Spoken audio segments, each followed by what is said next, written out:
Hello, আমি সাইজুদ্দিন। আজকে আমি পেয়ার টি টেস্ট সম্পর্কে বলবো। তার আগে বলি পেয়ার টি টেস্ট কি এবং কখন এই টেস্ট করতে হয়। পেয়ার টি টেস্ট হলো একটি স্ট্যাটিস্টিক্যাল মেথড। এটিকে পেয়ার স্যাম্পল টি টেস্ট বা ডিপেন্ডেন্ট স্যাম্পল টি টেস্টও বলে। একই সাবজেক্টকে একটা নির্দিষ্ট টাইম ইন্টারভ্যালের আগে এবং পরে মেজারমেন্ট করে তাদের মিনের মধ্যে কোনো সিগনিফিক্যান্ট ডিফারেন্স আছে কি না তা দেখতে হলে আমরা পেয়ার টি টেস্ট করি। এই ক্ষেত্রে একই সাবজেক্টের দুইটি মেজারমেন্ট দুইটি ডিফারেন্ট টাইম পয়েন্টে নেওয়া হয়। এক্সাম্পল হিসেবে আমরা বলতে পারি যে কিছু লোককে প্রথমে তাদের ওয়েট নেওয়া হলো এবং তাদেরকে 1 মাস এক্সারসাইজ করতে বলা হলো। এক্সারসাইজের পরে আবার তাদের ওয়েট নেওয়া হলো। এখন আমরা যদি এক্সারসাইজের আগের মিন ওয়েট এবং এক্সারসাইজের পরের মিন ওয়েটের মধ্যে কোনো সিগনিফিক্যান্ট ডিফারেন্স আছে কিনা দেখতে চাই, তাহলে পেয়ার টি টেস্ট করতে হয়। যেহেতু একই সাবজেক্টকে দুইবার মেজার করা হয়, তাই সাবজেক্ট নাম্বার সেম হয়। অনেক সময় পেয়ার টি টেস্ট আইডেন্টিক্যাল টুইন বা কেস কন্ট্রোলের স্যাম্পলও ব্যবহার করা হয়, তবে কেস কন্ট্রোলের ক্ষেত্রে যদি প্রপার ম্যাচ করে তাহলে ইউজ করা যায়।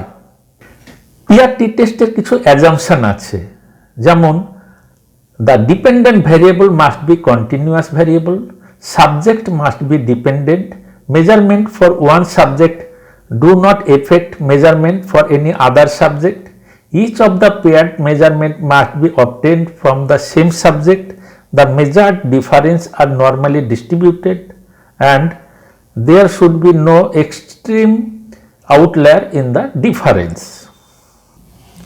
এবার আমরা পেয়ার টি টেস্টের ফর্মুলা বলি। পেয়ার টি টেস্টের ফর্মুলা হলো D bar minus mu D zero by S D bar. D means before weight এবং আফটার ওয়েটের ডিফারেন্স, অ্যান্ড ডি বার হলো ওই ডিফারেন্সের mean. Mu S D zero হলো পপুলেশন ডিফারেন্সের জিরো, আমরা অলওয়েজ এটাকে জিরো ধরি। এস ডি বার হলো স্ট্যান্ডার্ড এরর অফ মিনস, ওই ডিফারেন্স যেটি নেওয়া হয়েছে তারই মিনের স্ট্যান্ডার্ড এরর। এবার একটা এক্সাম্পল দিই। A total of 180 women had participated in an exercise program. Before exercise, their weight were measured and were asked them to do exercise for 2 hours every day for 1 month. Of them, 174 women had completed the exercise program and their weight were measured again after 1 month of exercise. Now, research question is that is there any significant difference in mean weight between before and after exercise? Now আমরা এটাকে prove করব significant difference আছে কি না। তার আগে আমাদেরকে hypothesis set করে নিতে হয়। Null hypothesis mean weight before exercise equal mean weight after exercise.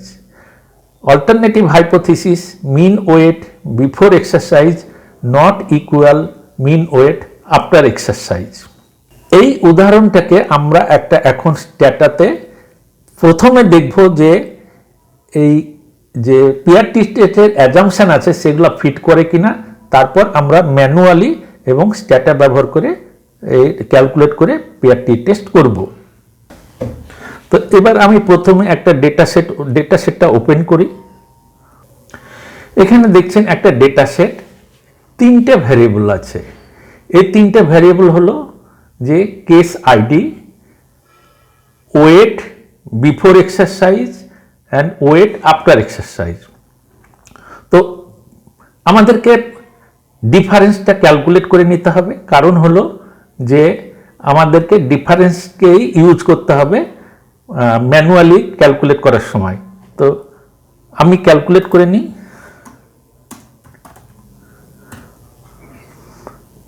Before weight minus after weight, now calculate করে নিলাম।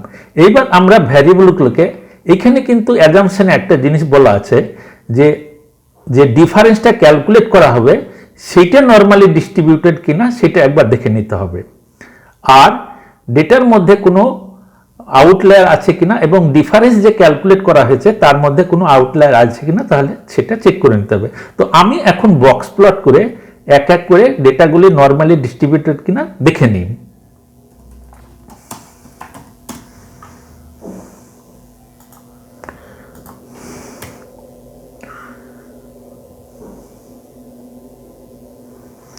এখানে আমি দেখলাম বক্স প্লট করে যে বিফোর ওয়েটের মধ্যে অলমোস্ট সেম দুটো আউটলায়ার আছে, সেটা খুব বেশি বড় আউটলায়ার নয়, তবে এটা করা যাবে। এইবার আমি আফটার ওয়েটের ডিস্ট্রিবিউশনটা দেখে নেব।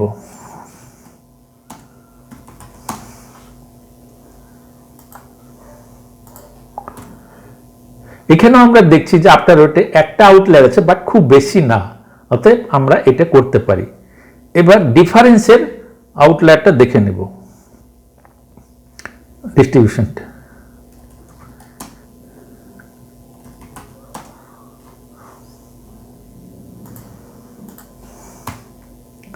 এবার আমি দেখলাম যে ডিফারেন্স ভ্যালুটা ক্যালকুলেট করা হয়েছে, তারও আউটলায়ার তেমন নাই এবং এটাও নর্মালি ডিস্ট্রিবিউটেড। তাহলে আমাদের একটা অ্যাজাম্পশন ফিট করলো যে ডিফারেন্সটা নর্মালি ডিস্ট্রিবিউটেড। নাও আউটলায়ার খুব বেশি নাই, সেটাও আমরা দেখলাম এবং এই ডেটাটি র্যান্ডামলি পপুলেশন থেকে নেওয়া হয়েছে। তাহলে আমাদের অ্যাজাম্পশনগুলি ফিট করলো। এখন আমরা ম্যানুয়ালি একবার প্রথমে ক্যালকুলেট করে দেখব যে এই কিভাবে আমাদের ম্যানুয়ালি পিআরটি টেস্ট করতে হয়। তো প্রথমে আমি আগেই দেখেছি যে ডিফারেন্স এবং তার সঙ্গে আমাদের স্ট্যান্ডার্ড এররটা ক্যালকুলেট করে নিতে হয়। আমি এখানে ডিফারেন্স এবং স্ট্যান্ডার্ড এররটা ক্যালকুলেট করে নেব।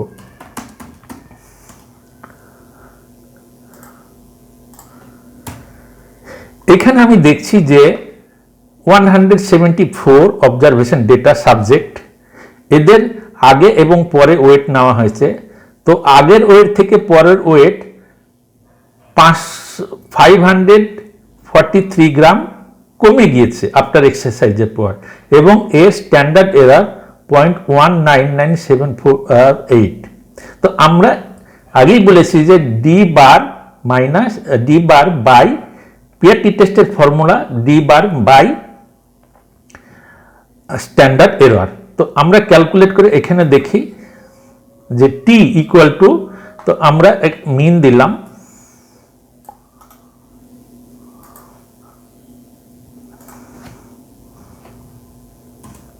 এবার ডিভাইডেড বাই স্ট্যান্ডার্ড এররটা দিলাম,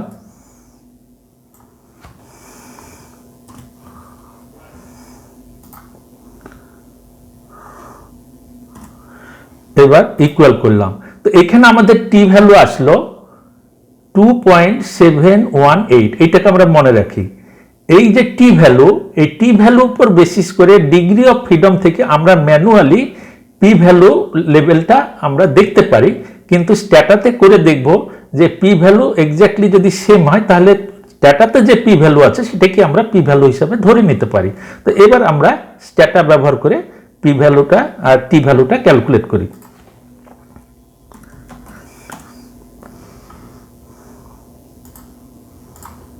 আমি কমেন্ট দিলাম পিআরটি টেস্টের।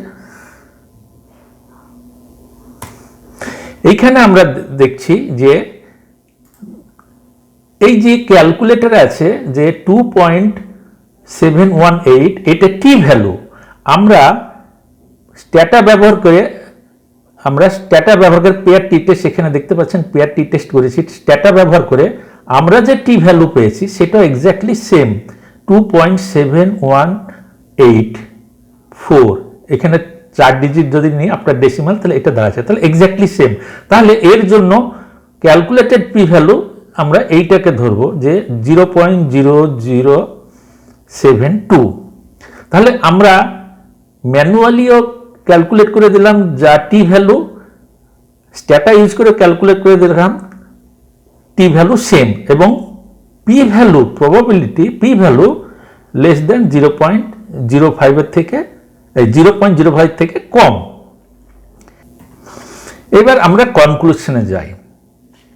কনক্লুশনটা হলো ম্যানুয়ালি ক্যালকুলেটেড টি ভ্যালু 2.718 এবং স্ট্যাটা ব্যবহার করে ক্যালকুলেটেড টি ভ্যালু 2.788 এক্স্যাক্টলি সেম, এবং পি ভ্যালু আসে, তাহলে দুই ক্ষেত্রে এটাই হওয়া উচিত 0.007। এই যে calculated P value is less than 0.05, আমরা সবসময় জেনারেলি 0.05 আলফা লেভেলে আমরা সিগনিফিক্যান্টটাকে কনসিডার করি।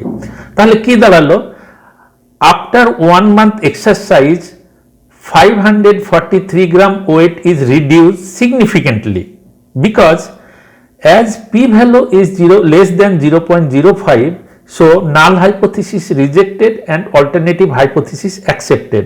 So we can say that after 1 month exercise 543 gram weight reduced significantly.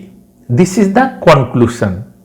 তো আশা করি আপনারা এই পিআরটি টেস্ট বুঝতে পারলেন। আমি এক্সাম্পল দিয়ে বোঝানোর চেষ্টা করলাম।